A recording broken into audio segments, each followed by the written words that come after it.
तमिलनाडु में समंदर के किनारे बसे छोटे और शांत रामेश्वरम में अबुल पाकिर जैनुलाब्दीन अब्दुल कलाम नाम के एक छोटे लड़के ने अपनी जिंदगी शुरू की।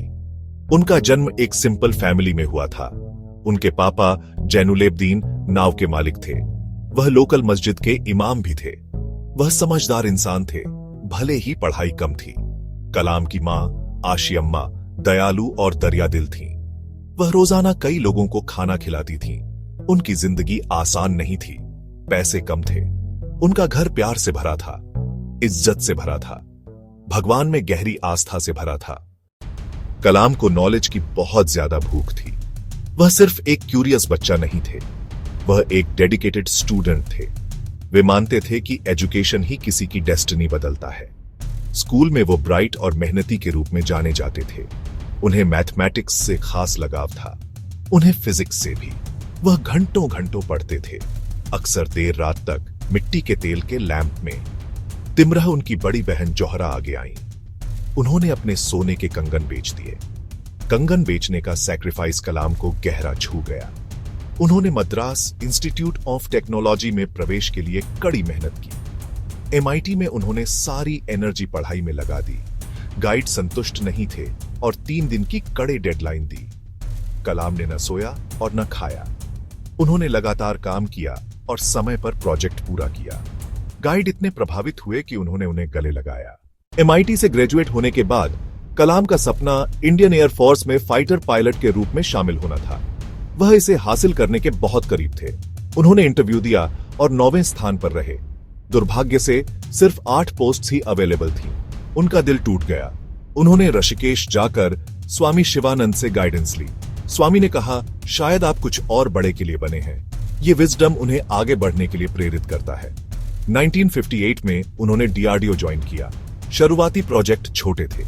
उन्होंने एक छोटा होवरक्राफ्ट डिजाइन किया, लेकिन उन्हें लगा उनकी पोटेंशियल पूरी तरह यूज नहीं हो रही। कुछ साल बाद उन्हें इसरो में ट्रांसफर कर दिया गया। यह उनका टर्निंग पॉइंट था। इसरो में उन्होंने SLV-3 का नेतृत्व किया।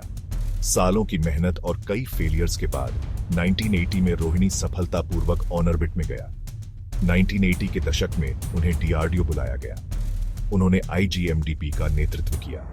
उनके नेतृत्व में अग्नि विकसित हुई, पृथ्वी मिसाइल भी विकास हुई। ये प्रोजेक्ट्स राष्ट्रीय सुरक्षा के लिए क्रूशियल थे।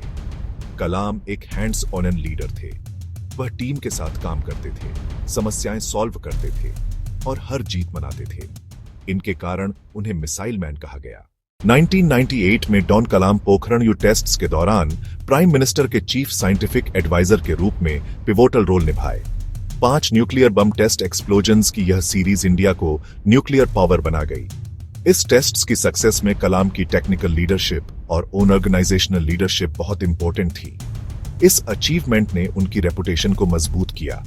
उन्हें 1997 में भारत रत्न से सम्मानित किया गया।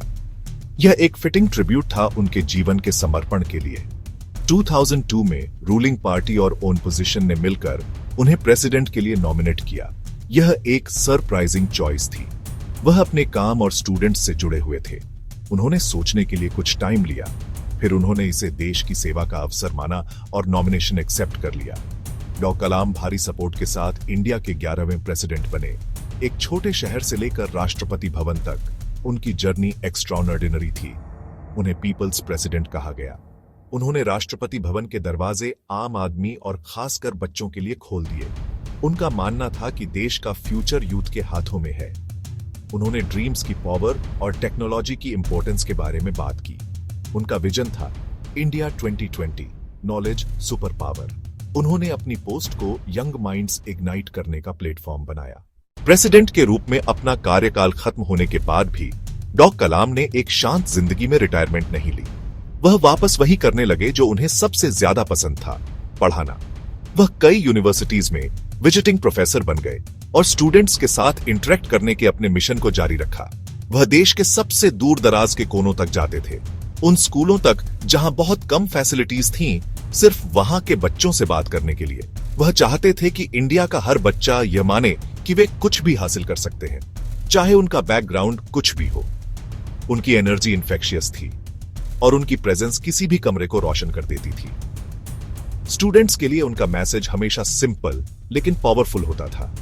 वह उनसे कहते थे, dream dream dream. Dreams thoughts में बदलते हैं और थॉट्स एक्शन में बदलते हैं। उन्होंने उन्हें सिखाया कि फेलियर जर्नी का एक हिस्सा है। वह अक्सर कहते थे, FAIL का मतलब है फर्स्ट अटेम्प्ट इन लर्निंग। उन्होंने उन्हें अपनी मिस्टेक्स से सीखने और कभी हार न मानने के लिए एनकरेज किया। अपनी सभी अचीवमेंट्स के बावजूद वह दिल से एक सिंपल इंसान बने रहे। उनके पास ज्यादा प्रॉपर्टी कभी नहीं थी। उनकी सबसे प्यारी चीजें उनकी किताबें थीं। वह एक सच्चे मुस्लिम थे जो बाकी सभी धर्मों का भी सम्मान करते थे।